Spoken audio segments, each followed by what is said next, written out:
Hello and welcome to Deepak Kendura education. तो दोस्तों, आज की इस वीडियो में हम बात करेंगे साउथ एशिया और जो इंडियन सब कॉन्टिनेंट है। ये दो पर्टिकुलर टर्म है, तो इनका यूज़ कहाँ पर होता है, इनका मीनिंग क्या होता है। सबसे पहले इनके अर्थ को, यानी कि जो साउथ एशिया है इसमें कौन कौन सी कंट्रीज आती हैं, इंडियन सब कॉन्टिनेंट में कौन कौन सी कंट्रीज आती हैं। ठीक है, तो यहाँ पर रीजन वाइज मतलब कि बहुत सारी इनमें जो कंट्रीज आती हैं, अलग अलग जो देश आते हैं, तो उनके बारे में जानेंगे, इनके लोकेशन को देखेंगे।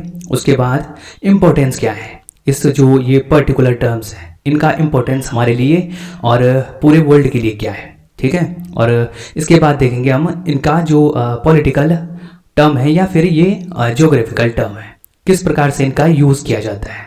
ठीक है, और लास्ट में ये जो दो टर्म्स हैं यानी कि साउथ एशिया और जो इंडियन सब कॉन्टिनेंट है, ये दो जो पर्टिकुलर टर्म्स हैं ये एग्जिस्ट क्यों करती हैं, ये क्यों अस्तित्व में है, तो इनकी हम बात करने वाले हैं। और इसमें बिल्कुल डिटेल में हम जानेंगे इन दो टर्म्स के बारे में। तो चलिए शुरू करते हैं फिर। तो दोस्तों, जब हम बात करते हैं साउथ एशिया और इंडियन सब कॉन्टिनेंट की, तो साउथ एशिया और जो इंडियन सब कॉन्टिनेंट है यानी कि जो भारतीय उपमहाद्वीप है, ठीक है, तो ये दोनों टर्म्स अलग अलग रूप से ये अलग अलग कॉन्टेक्स्ट में ये यूज़ किए जाते हैं दोनों। ठीक है, दोनों मतलब कि इसका अलग एरिया है और इसका अलग, मतलब जो ये दोनों टर्म्स हैं, जब हम साउथ एशिया की बात करते हैं यानी कि दक्षिणी एशिया, तो इसमें भी कुछ कंट्रीज आती हैं और सब इंडियन सब कॉन्टिनेंट में भी कुछ कंट्रीज आती हैं।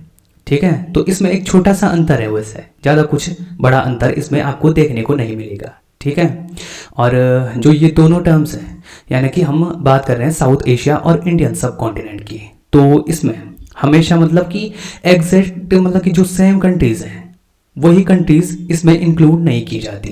ठीक है, मतलब कुछ कुछ वही कंट्रीज़ हैं लेकिन कुछ वो कंट्रीज़ इन दोनों में नहीं आती। अभी हम मैप में भी एक बार देख लेंगे, तब हमें बिल्कुल डिटेल में इसका मतलब कि समझ में आ जाएगा। ठीक है, तो जब हम बात करते हैं, सबसे पहले बात करते हैं अपने साउथ एशिया की। साउथ एशिया यानी कि दक्षिणी एशिया, ये एक ज्योग्राफिकल टर्म ना होके एक पॉलिटिकल टर्म है। ठीक है, और एक मॉडर्न टर्म है, एक मॉडर्न शब्द है। ठीक है, जो कि कहाँ कहाँ पर यूज़ किया जाता है, जब हम बात करते हैं इंटरनेशनल रिलेशंस की, जब कोई मतलब कि अंतर्राष्ट्रीय लेवल पर जब बात होती है तो इसी टर्म का यूज़ किया जाता है। ठीक है, साउथ एशिया का, इसमें इंडियन सब कॉन्टिनेंट का इसमें यूज़ नहीं किया जाता। ठीक है, उसके बाद जब जियोपॉलिटिक्स में इसी की बात होती है, साउथ एशिया एक न्यूट्रल टर्म है। ठीक है, बजाय इंडियन सब कॉन्टिनेंट के। उसके बाद इकोनॉमिक्स और जो संगठन जैसे ऑर्गेनाइजेशंस हैं, जैसे कि सार्क हो गया, WHO, WTO, UN, United nation, तो उन सभी में इन्हीं का प्रयोग, इसी शब्द का प्रयोग होता है, साउथ एशिया का। ठीक है, और ये आते हैं ये जो कंट्रीज़ यहाँ पर दिखाई दे रहे हैं, ठीक है, साउथ एशियन कंट्रीज़, तो ये हैं। इसमें इंडिया, अफगानिस्तान, बांग्लादेश, भूटान, मालदीव्स, नेपाल, पाकिस्तान और श्रीलंका, ये सब देश इसमें आ जाते हैं। एक बार इनको हम मैप में भी देखेंगे आगे। ठीक है, तो अब इसकी एक बार डिटेल में एक बार देख लेते हैं। जो ये साउथ एशिया की हम बात कर रहे हैं, तो इसमें कौन कौन सी कंट्रीज़ इसमें मौजूद हैं। ठीक है, तो इसमें इंडिया, पाकिस्तान, बांग्लादेश, नेपाल, श्रीलंका, भूटान, मालदीव्स और अफगानिस्तान। याद रखिएगा, इसमें अफगानिस्तान को भी शामिल किया जाता है। ठीक है, जबकि जो इंडियन सब कॉन्टिनेंट है उसमें अफगानिस्तान को शामिल नहीं किया जाता है। ठीक है, तो यही इन दोनों में एक बड़ा सा अंतर है। ठीक है, एक में अफगानिस्तान को शामिल किया जाता है और एक में नहीं।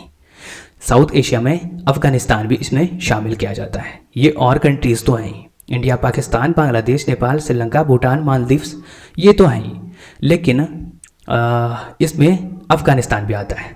ठीक है, और जो शार्क एक जो संगठन है, ठीक है, साउथ एशियन कंट्रीज़ का सार्क, तो इसमें भी अफगानिस्तान को शामिल किया जाता है। ठीक है, तो ये एक मेजर अंतर इसमें हो गया। ठीक है, आगे हम बात करेंगे इंडियन सब कॉन्टिनेंट की, उसमें देखेंगे कि उसमें अफगानिस्तान नहीं है। ठीक है, उसकी हम आगे बात करेंगे।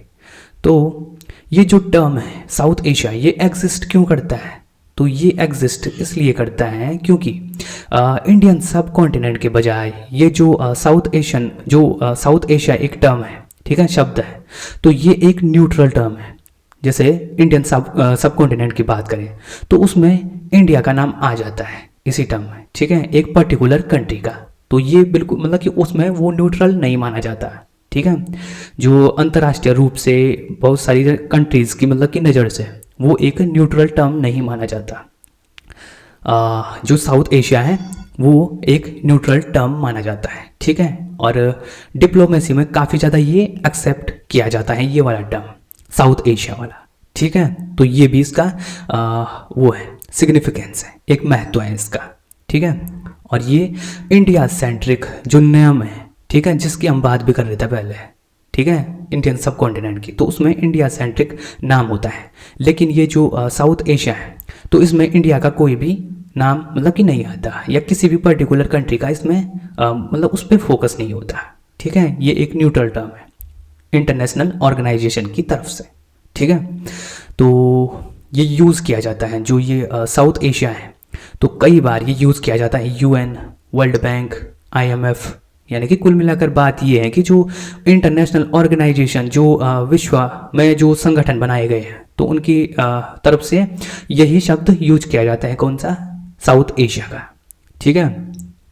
तो ये जैसे सार्क हो गया, इसके द्वारा भी बहुत सारे जो अंतर्राष्ट्रीय संगठन हैं उनके द्वारा, या और भी जो कंट्रीज़ हैं, क्योंकि ये एक न्यूट्रल टर्म है, ठीक है, इंडिया पर ये फोकस नहीं करता। जबकि जो इंडियन सब कॉन्टिनेंट है वो इंडिया पर फोकस करता है, उसके नाम ही में मतलब कि इंडियन मतलब कि इंडिया आ जाता है, इंडियन सब कॉन्टिनेंट, ठीक है। और अब बात करते हैं, एक बार मैप में भी इनको देख लेते हैं कौन कौन से देश मतलब कि इंडियन सब कॉन्टिनेंट में कौन कौन से देश आते हैं और साउथ एशिया में कौन कौन से देश आते हैं, ठीक है। तो जैसे कि हमने पहले उस थ्योरी में भी देखा, जैसे कि जो अफगानिस्तान है वो भी इसमें आ जाता है साउथ एशिया में। साउथ एशिया की पहले बात कर लेते हैं। तो इसमें इंडियन सब कॉन्टिनेंट के देश तो हैं ही पूरे, ठीक है, ये सब, लेकिन उनके अलावा एक जो अफगानिस्तान वाला जो कंट्री है, अफगानिस्तान भी इसमें आ जाता है जब हम बात करते हैं साउथ एशिया की, ठीक है। तो ये है, ये इसमें एक मेजर डिफरेंस है इन दोनों में, ठीक है। और जो ये साउथ एशिया है ये एक पॉलिटिकल टर्म है, पॉलिटिकली रूप से ये काफ़ी ज़्यादा फेमस है और यूज़ किया जाता है वाइडली, ठीक है, पूरे वर्ल्ड में पॉलिटिकल टर्म है ये।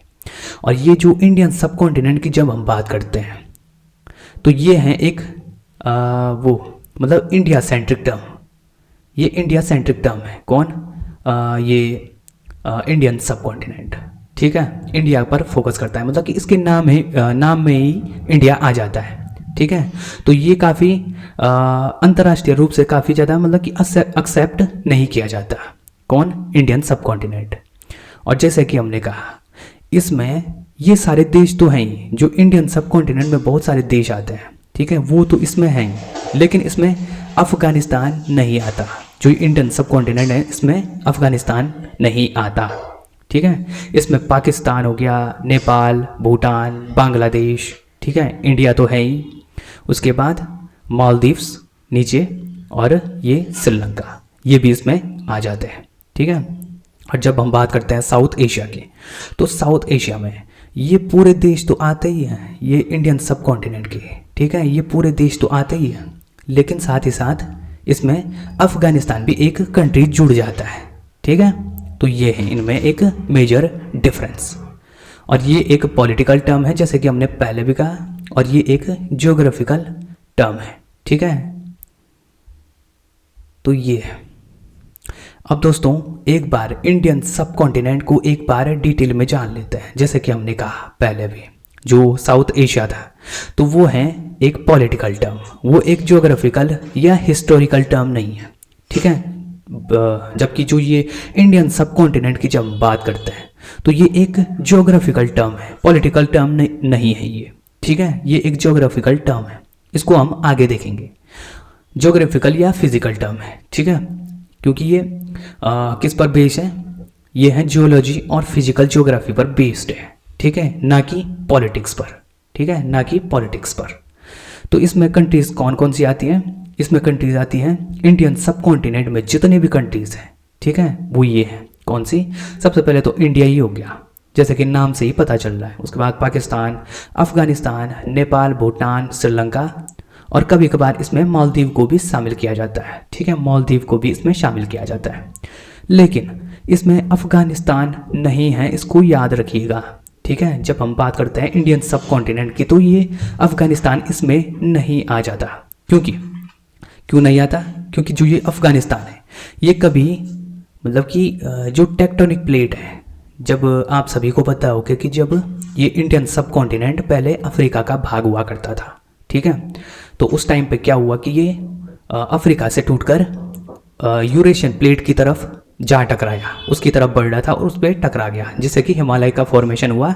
और ठीक है, और जो ये अफगानिस्तान है ये मतलब कि पहले से ही जो यूरेशियन प्लेट है वहाँ पर विद्यमान था। ठीक है, ये इस पर मतलब कि ये जो अफगानिस्तान है ये इंडियन सब कॉन्टिनेंट का पार्ट नहीं था। ठीक है, जो कि अफ्रीका से ऊपर की तरफ मूव हो रहा था। ठीक है, उसका पार्ट नहीं था, तो इसलिए इसको इंडियन सब कॉन्टिनेंट का भाग नहीं माना जाता। ठीक है, किसको? अफगानिस्तान को। तो ये अब देखते हैं कि ये जो इंडियन सब कॉन्टिनेंट जो टर्म है ये एग्जिस्ट क्यों करता है, ये विद्यमान क्यों है, ये अस्तित्व में क्यों है ये शब्द। ठीक है, तो ये जो जैसे कि हमने पहले भी कहा ये एक जियोग्राफिकल टर्म है। ठीक है, इंडियन सब कॉन्टिनेंट। और ये जो इंडियन सब कॉन्टिनेंट है अगर हम इसको फिजिकली देखें, जियोग्राफिकली देखें, तो ये पूरे एशिया से बिल्कुल अलग है। किससे? हिमालय से।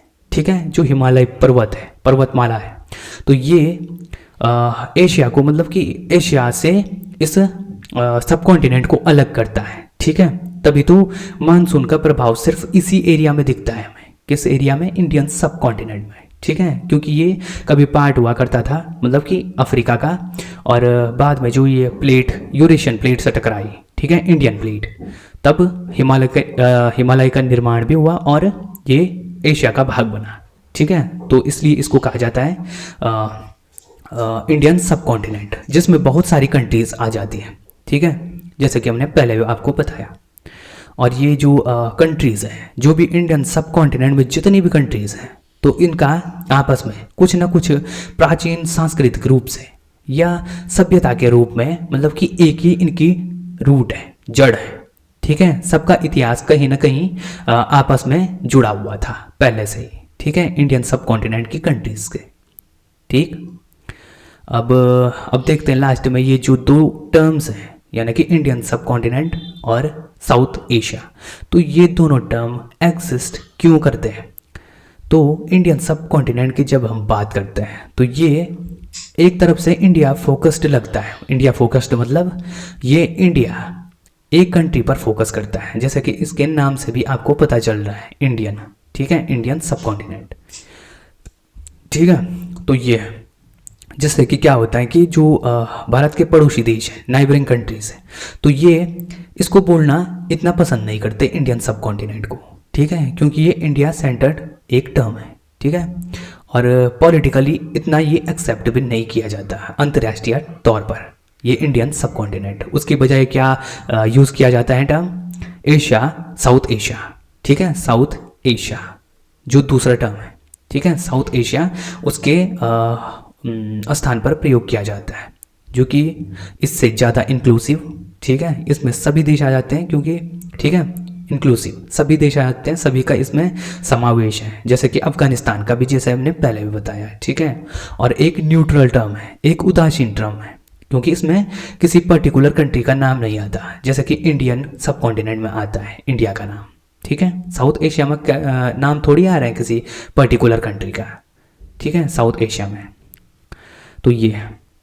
और ये आवश्यक है किसके लिए? मतलब कि इंटरनेशनल ऑर्गेनाइजेशन के लिए यही मतलब कि बहुत आवश्यक है, यही टर्म इसमें यूज़ किया जाता है। ठीक है, साउथ एशिया।